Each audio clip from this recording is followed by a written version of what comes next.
Bonjour à tous, c'est Tripstory et j'espère que vous allez bien. Avant de commencer la vidéo, je voulais vous dire que je me mets le défi d'atteindre les 1000 abonnés avant 2024, alors si vous voulez me soutenir, n'hésitez pas à vous abonner. Gardez à l'esprit que les trips qui vous changent la vie ou provoquent des révélations sont extrêmement rares. Ce genre d'expérience à des dosages élevés peut provoquer des traumatismes à vie, déclencher des maladies mentales graves et peut littéralement vous détruire. Écoutez mes vidéos pour avoir une idée de ce à quoi ce genre de trip peut ressembler, servez-vous-en, mais je vous déconseille vraiment de reproduire cela. Si vous voulez davantage de renseignements et aller plus loin, allez explorer les descriptions de mes vidéos. Mettez-vous à l'aise, attachez bien vos ceintures et direction cet univers.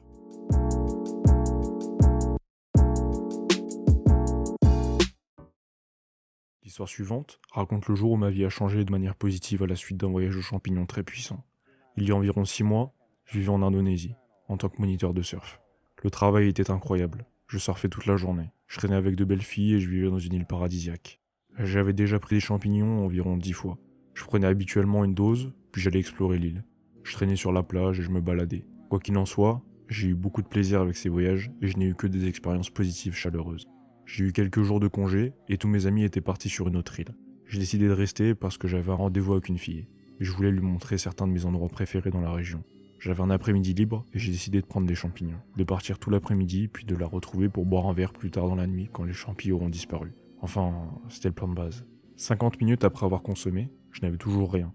Mais c'est finalement arrivé.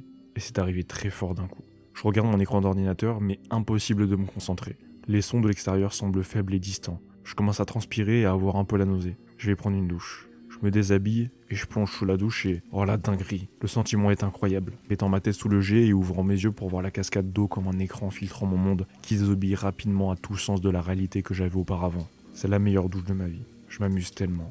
C'est ridicule. Après 5 minutes d'extase semblable à être dans un parc aquatique, je ferme les yeux et je peux voir des visualisations d'êtres tenant leurs mains sur moi, me tenant en place avec une main sous mon corps et une main au-dessus. Ces êtres sont 3. J'ouvre mes yeux et ils disparaissent. Ferme mes yeux, ils sont de retour devant moi. Je suis toujours souriant et excité par l'expérience de la douche. Je sors de la douche et retourne dans ma chambre. Je suis bien dans le trip maintenant. Par contre, je galère à me rhabiller. C'est là que les choses commencent à vraiment devenir étranges. Mon esprit commence à tourner à plus de 1000 à l'heure. Avant même que je puisse commencer à penser à un concept, un autre apparaît. On dirait que mon cerveau a une capacité illimitée. Je sors de ma chambre et regarde mon toit en bambou. Et il semble être texturé d'une manière que je n'ai jamais vue auparavant. Puis tout d'un coup, mes idées commencent à être visualisées sur le toit. Je vois les liens et les brainstorming et les idées elles-mêmes comme des objets tangibles. Et j'ai l'impression qu'une sorte d'entité essaie de me montrer quelque chose avec ce processus. Je fais des va-et-vient en regardant le toit comme un scientifique fou.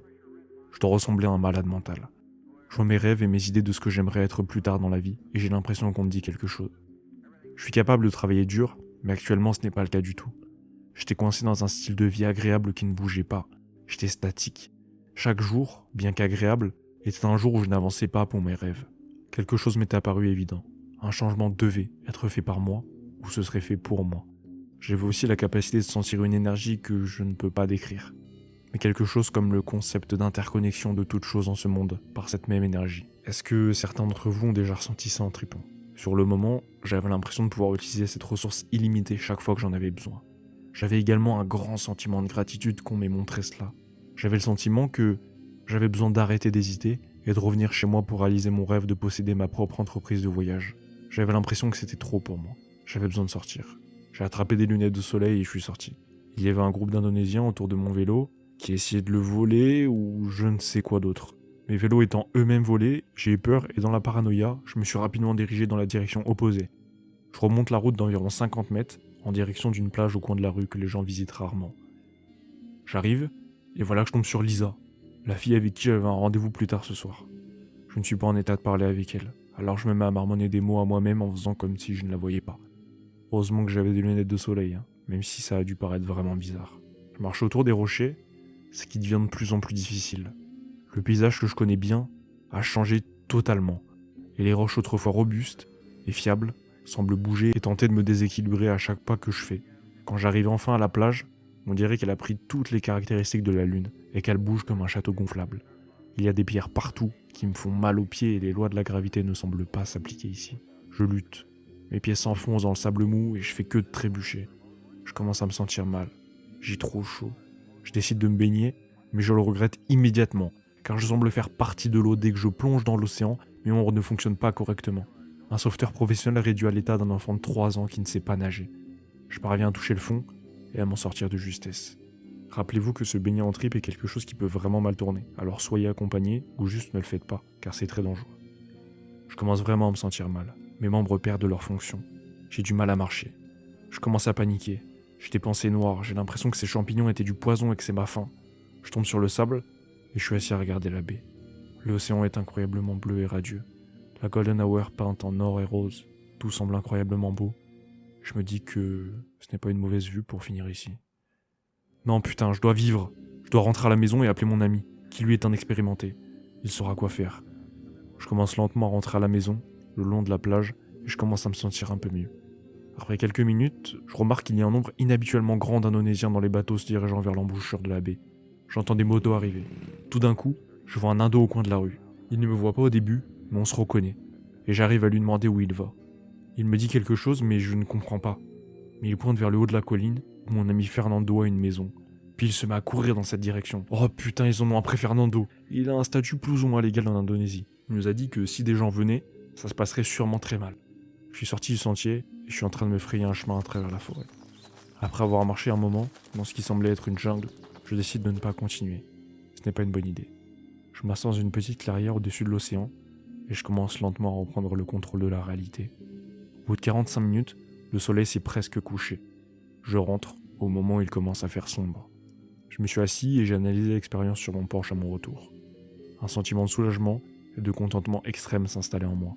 Je me suis détendu et je suis allé m'allonger dans mon lit où je suis tombé dans un sommeil profond, me réveillant 12 heures plus tard. Ce que l'expérience m'a donné et qui est resté avec moi, c'est qu'elle m'a montré que je n'étais plus sur mon chemin et que j'étais coincé dans une ornière de plaisir qui me bloquait. Plus tard, j'ai été expulsé de l'Indonésie car je suis resté plus que je n'aurais dû. J'ai quitté l'Indonésie et je suis rentré chez moi où j'ai fait ce que je n'avais jamais eu le courage de faire. Ouvrir ma propre entreprise de voyage. Je n'ai pas trip depuis et pour être honnête, je n'en ressens pas l'envie pour le moment. J'ai vu ce que j'avais besoin de voir et cela m'a mené vers mon bonheur. Ce trip report est vraiment sympa et je pense qu'on peut en retenir pas mal de choses intéressantes. Pour commencer, peut-être vous fera-t-il vous remettre en question par rapport à votre situation et donc la faire évoluer. De plus, prendre des prods pour espérer avoir ce genre de trip n'est pas une bonne chose et peut vous mettre plus en danger qu'autre chose, car c'est extrêmement rare. Alors à la place, je vous invite à simplement vous servir de ce récit pour évoluer, pour remettre en question. Notez aussi que la présence d'un trip-sitter aurait pu améliorer l'expérience grandement, tout en la sécurisant. Veillez à vous entourer d'une personne de confiance. J'espère que ce trip et ma narration vous auront plu. Comme dit précédemment en introduction, je suis encore sur mon défi d'atteindre les 1000 abonnés avant 2024. Je vous invite, si vous voulez me soutenir, à vous abonner, à laisser un like, à partager et bien sûr me laisser votre retour en commentaire pour faire partie de la légende que deviendra cette chaîne. Ce fut un plaisir, je vous laisse le lien du trip report original en description, vous pouvez détacher vos ceintures et je vous dis à la prochaine pour découvrir un nouvel univers. C'était Trip Story.